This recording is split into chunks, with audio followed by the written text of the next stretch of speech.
बोकारो दिन भर में आज हर घर तिरंगा अभियान के तहत 13 अगस्त से 15 अगस्त तक सभी घरों में तिरंगा लहराने के लिए क्या है प्रशासन की तैयारी, देंगे पूरी जानकारी बस कुछ ही देर में।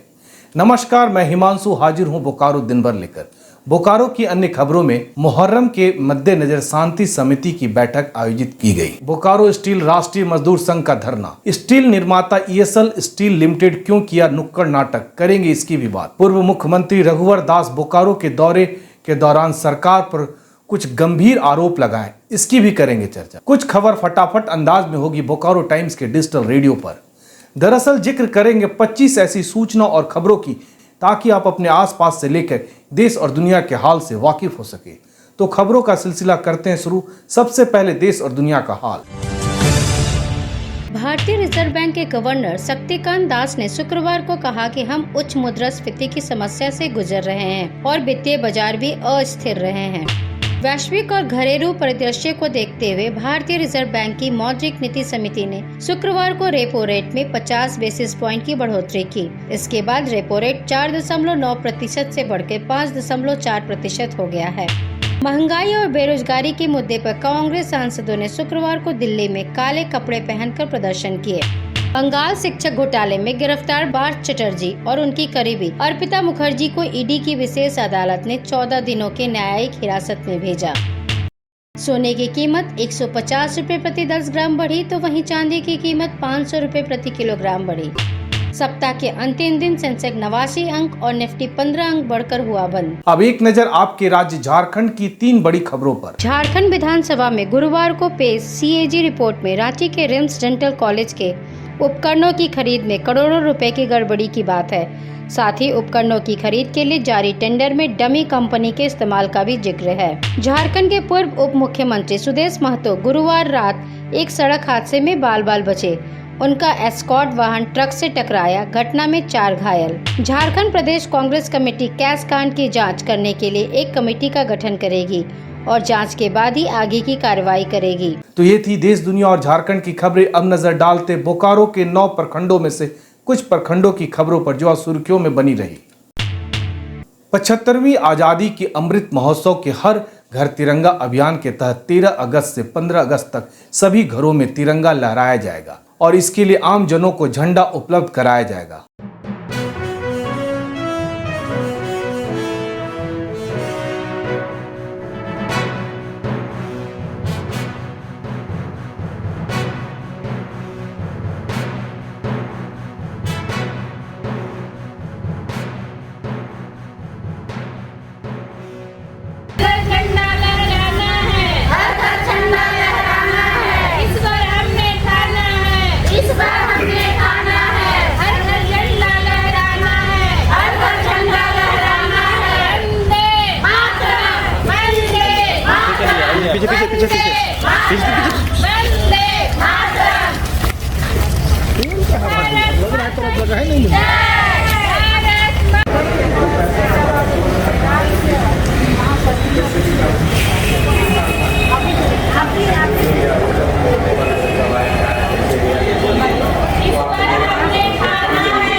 गवर्नमेंट ऑफ इंडिया ने मना रहा है 13 से लेके और 15 अगस्त तक। तो हम लोग बहुत एक्साइटेड हैं डालमिया सीमेंट की तरफ say that government of Jharkhand and DC Bokaro के पहल पर हम लोगों ने स्वेच्छा से 1 लाख झंडा जो है वो राष्ट्रीय ध्वज जो है वो समर्पित किया आज DC को। एंड ये बेसिकली जो हम लोग आज़ादी का अमृत महोत्सव मना रहे हैं उसमें न केवल आज़ादी के समय में जो हमने स्वतंत्रता सेनानियों को याद करते हैं, बल्कि अगले 75 सालों में देश कैसे प्रगति कर रहा है उसका भी एक उत्साह जो है देश मना रहा है। एंड ये बहुत अच्छी पहल है और घर घर में झंडे के राष्ट्रीय ध्वज के माध्यम से घर घर में जो है ये छोटे छोटे बच्चों तक ये चीज़ फैले। ये हम इसमें पूरी तरह से सहयोग कर रहे हैं और अपने लेवल पर भी अपना प्लांट, हमारा प्लांट जिस एरिया में उसमें हम लोग अलग अलग स्कूलों में और अलग अलग सोसाइटी में इसको और भी आयोजित करेंगे। अमृत महोत्सव के उपलक्ष्य में हर घर तिरंगा कैंपेन जहां 13 अगस्त से 15 अगस्त के बीच में पूरे ज़िले भर में मनाना है। आज इसी श्रृंखला में डालमिया भारत सीमेंट ने अपने CSR के तहत 1 लाख तिरंगा हम लोग को उपलब्ध कराया है और ये उनकी बहुत अच्छी पहल है। इसके लिए हम लोग उनके इस सहयोग के लिए उनकी सराहना भी करते हैं और साथ ही साथ बाकी ज़िले में जो अन्य संस्थान हैं उनसे भी अपेक्षा करते हैं कि इस मुहिम में आगे बढ़कर हिस्सा लें। इसी क्रम में JSLPS के माध्यम से भी अभी तक 10,000 झंडा का निर्माण अभी तक हो चुका है, जिसको वो गांव में अपने माध्यम से सखी मंडल के समूह के माध्यम से उसको घर घर तक जागरूकता फैलाने के लिए और देने के लिए काम कर रहे हैं। पोस्ट डिपार्टमेंट के माध्यम से भी अभी 4,000 से अधिक जो है झंडों की बिक्री हो चुकी है और आज सभी CSR संस्थानों के साथ भी इसी को लेकर बैठक रखी गई है कि हम लोग अधिक से अधिक पूरे ज़िले भर में इसका प्रचार प्रसार कर सकें। खास करके जो पब्लिक गैदरिंग के जो स्पॉट्स हैं जैसे कि बोकारो मॉल है, नया मोड़ हुआ, सेक्टर 4 है और अन्य जो इस प्रकार के जो स्थान हैं वहाँ पर सेल्फी पॉइंट और आकर्षण केंद्र के तौर पर लगाए जाएंगे। और साथ के साथ 12 तारीख की शाम को इसी कार्यक्रम को लेके एक सांस्कृतिक संध्या का भी आयोजन किया गया है, जिसमें स्वतंत्रता सेनानियों को लेकर और हर घर तिरंगा का जो कैंपेन 13 से घर घर में रहेगा उसके बारे में भी जानकारी दी जाएगी। तो सभी लोगों से इसमें हम लोग की अपेक्षा है, अनुरोध भी है कि इसके अधिक से अधिक इसके बारे में जागरूकता फैलाएं, इसके महत्व को समझें और अभियान से जुड़ें। मुहर्रम के मौके पर विधि व्यवस्था और शांति सौहार्दपूर्ण वातावरण कायम करने के लिए सिटी थाना परिसर में शांति समिति की बैठक की गई। इस दौरान जुलूस निकालने और सरकार द्वारा जारी गाइडलाइन पर चर्चा की गई। बाइकर्स, हुड़दंगियों और अशांति फैलाने वालों कठोर कानूनी कार्रवाई किए जाने की बात भी बैठक के दौरान कही गई।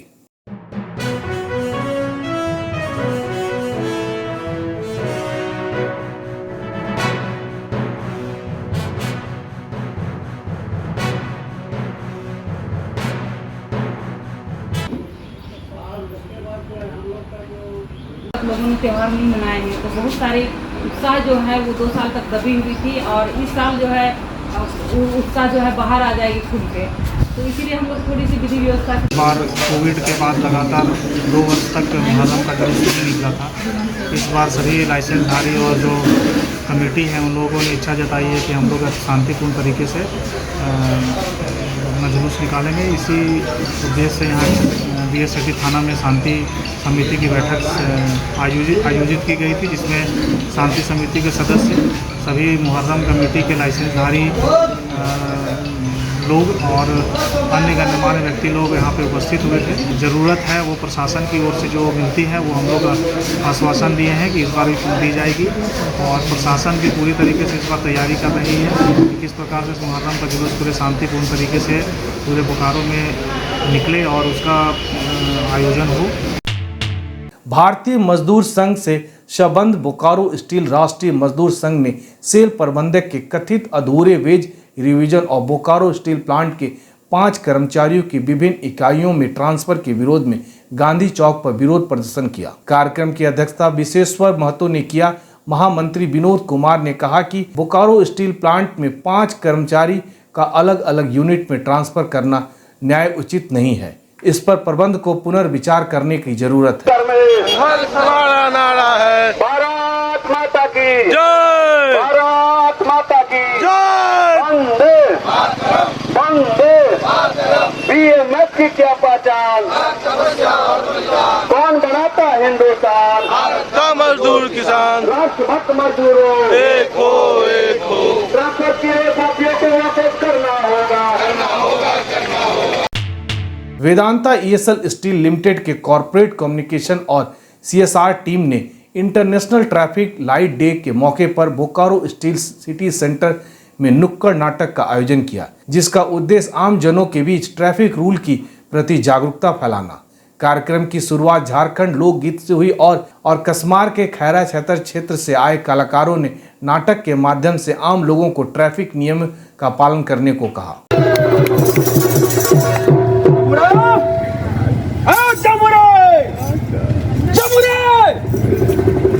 हाँ मर गया भाई, मुझे चप्पल से मार खिलाएगा का? चिल्ला रहे उस्ताद? अरे मैं चिल्ला रहा हूँ।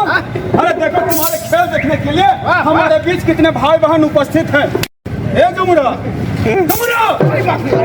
सरकार, अरे तू खड़े खड़े सो रहा है, मुझे मार खिलाएगा क्या? इतना आदमी को जमा कर लिया, आराम से सो रहा है। नहीं उस्ताद, वो क्या है, हम सपना देख रहे थे। अरे ये दिन में सपना देख रहा था। कितना काम है रे बाबा, शाम हो गया है, बेटा को हमको कॉलेज भेजना है। अच्छा पहले हम झाड़ू लगा लेते हैं थोड़ा सा। तुमको काम हो गया? लाखों की संख्या में आदमी मर मर के लाइन लगे हुए हैं। लाखों की संख्या में आदमी मर मर के लाइन। आज हम लोग सिटी सेंटर में एक साधारण नागरिकों के बीच में ट्रैफिक का जो बेसिक नॉलेज है, जो ज्ञान है, उसके लिए ये गए। आज के दिन के लिए इंटरनेशनल ट्रैफिक लाइट डे। आप देखते होंगे कि बहुत जगह जो एक्सीडेंट्स होता है ट्रैफिक लाइट वायलेशंस के चलते होता है। लोग ट्रैफिक नियमों का पालन नहीं करते हैं, सिग्नल तोड़ के अपना बाइक या गाड़ी चलाते हैं, जिससे बहुत सारा हमारे बोकारो में या पूरे झारखंड में सड़क दुर्घटना जिसको बोलते हैं, सड़क दुर्घटना होते रहता है। इससे हम लोगों ने, हमारी टीम ने, कॉर्पोरेट कम्युनिकेशंस और CSR टीम ने, हम लोग ने एक प्लान बनाया कि लोगों के बीच जा के उनको जागरूक करें, कि जिससे कि वो लोग सड़क सुरक्षा पे और अपनी सुरक्षा पे ध्यान दें। झारखंड के पूर्व मुख्यमंत्री रघुवर दास ने बोकारो में भाजपा के OBC मोर्चा प्रशिक्षण शिविर के उद्घाटन के मौके पर मीडिया से बात करते हुए कहा कि भाजपा 2024 के चुनाव की तैयारी कर रही है। उन्होंने कहा कि जो भी भ्रष्टाचार करेंगे वे जेल जाएंगे। पूर्व मुख्यमंत्री ने आरोप लगाए कि वर्तमान सरकार में लूट और भ्रष्टाचार व्याप्त है।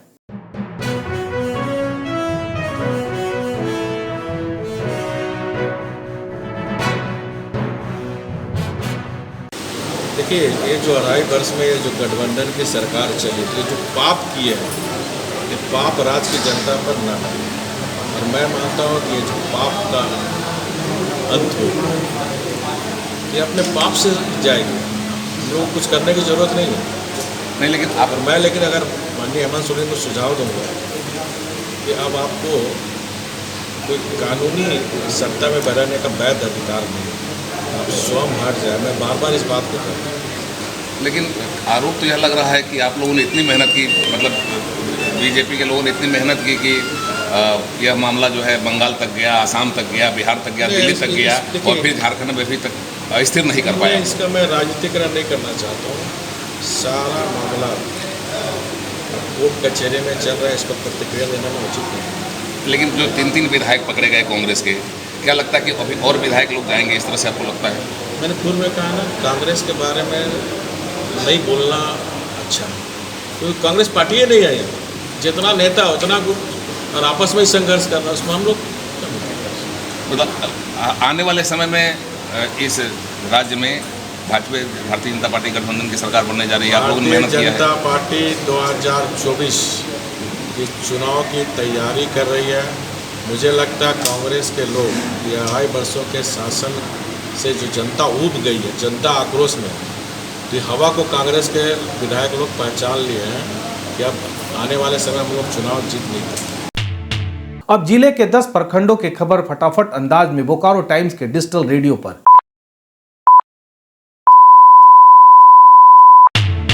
MGM higher secondary school Bokaro में तंबाकू के दुष्परिणाम पर हुआ सेमिनार। बोकारो में भाजपा OBC मोर्चा का 3 दिवसीय प्रशिक्षण आज से। बालीडीह में BPCL प्रबंधन की वादा खिलाफी के खिलाफ ग्रामीणों की मोर्चाबंदी। चास निगम ने शुरू कराई भोलूर बांध की सफाई। कसमार में माकपा के 6 सूत्री मांगों को लेकर दिया धरना। चंद्रपुरा में वज्रपात से जंगल में भैंस चरा रहे किशोर की मौत। गोमिया के +2 उच्च विद्यालय में 11वीं में नामांकन के लिए विद्यार्थियों ने किया हंगामा। बोकारो में महंगाई और बेरोजगारी के विरोध में बोकारो कांग्रेस ने किया प्रदर्शन। BSL जूनियर अफसरों का अनिश्चितकालीन सत्याग्रह 13वें दिन भी जारी। जरीडीह में ग्रिल को तोड़ स्कूल से पंखा और CCTV कैमरा की चोरी। अब जान लेते हैं बोकारो जिले का तापमान। मौसम विभाग के अनुसार आज का अधिकतम तापमान 32 डिग्री सेल्सियस और न्यूनतम तापमान 26 डिग्री सेल्सियस रिकॉर्ड किया गया। आप अपने आसपास की घटनाएं और समस्या को हमें व्हाट्सएप कर सकते हैं। हमारा व्हाट्सएप नंबर है 9334 4210-302। इसी तरह बोकारो की तमाम खबरों को जानने के लिए आप हमारे चैनल बोकारो टाइम्स को लाइक कीजिए, सब्सक्राइब कीजिए और शेयर कीजिए। फिर मिलेंगे बोकारो दिन भर में, तब तक के लिए नमस्कार। बने रहें thetimes media.com पर। आप हमें फेसबुक और यूट्यूब पर भी देख सकते हैं।